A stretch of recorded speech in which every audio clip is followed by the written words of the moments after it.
KSFE Galaxy ചിട്ടികളുടെ ശാഖാതല ഓണക്കോടി വിതരണം തിരുവനന്തപുരത്ത് വെച്ച് നടന്നു. കേരള ഖാദി ബോർഡ് ഓണം ഖാദി മേളയുടെ സംസ്ഥാനതല ഉദ്ഘാടനവും ചടങ്ങിൽ നടന്നു. മുഖ്യമന്ത്രി പിണറായി വിജയൻ ഉദ്ഘാടനം ചെയ്ത ചടങ്ങിൽ ധനമന്ത്രി KN ബാലഗോപാൽ അധ്യക്ഷനായി.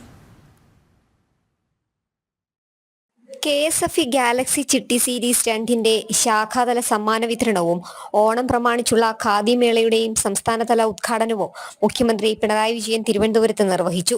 2024 ഏപ്രിൽ 1 മുതൽ 2025 ഫെബ്രുവരി 28 വരെയുള്ള ചിട്ടികളുടെ ഭാഗമായ ഉപഭോക്താക്കളിൽ തെരഞ്ഞെടുത്തവർക്കാണ് ഓണക്കോടി വിതരണം ചെയ്തത്. സമ്മാന വിതരണത്തിലൂടെ KSFE ഖാദി ബോർഡിന് നൽകുന്ന പിന്തുണയെ മുഖ്യമന്ത്രി അഭിനന്ദിച്ചു. ഖാദി ഉൽപ്പന്നങ്ങൾക്ക് വ്യവസായത്തിനുപരി സാംസ്കാരിക പ്രാധാന്യം ുണ്ടെന്നും മുഖ്യമന്ത്രി പറഞ്ഞു.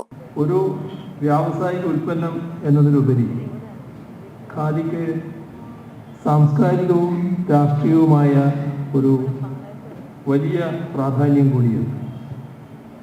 നമ്മൾ നൂറ്റ നൂല് കൊണ്ട്, നമ്മൾ നെയ്ത വസ്ത്രം കൊണ്ട് നിർമ്മിതം ഇത് അനീതിക്കൊരു ഇന്ത്യാവരണം, അനീതിക്കൊരു അന്ത്യാവരണം എന്ന് മലയാളി നേരത്തെ പാടിയിരുന്നു. അതുകൊണ്ട് തന്നെ നമ്മുടെ സംസ്കാരവുമായും ചരിത്രവുമായുമൊക്കെ ഇഴപിരിയാത്ത ബന്ധം ഖാദിക്കുണ്ട്. ആ നിലക്കാണ് ഖാദിയുടെയും അതുകൊണ്ട് തന്നെ ഈ മേളയുടെയും സാംസ്കാരിക പ്രസക്തി വരുന്നത്. ധനമന്ത്രി KN ബാലഗോപാൽ ചടങ്ങിന് അധ്യക്ഷത വഹിച്ചു. KSFE chairman K Varadarajan, Khadi board vice chairman P Jayarajan തുടങ്ങിയവർ ചടങ്ങിൽ പങ്കെടുത്തു.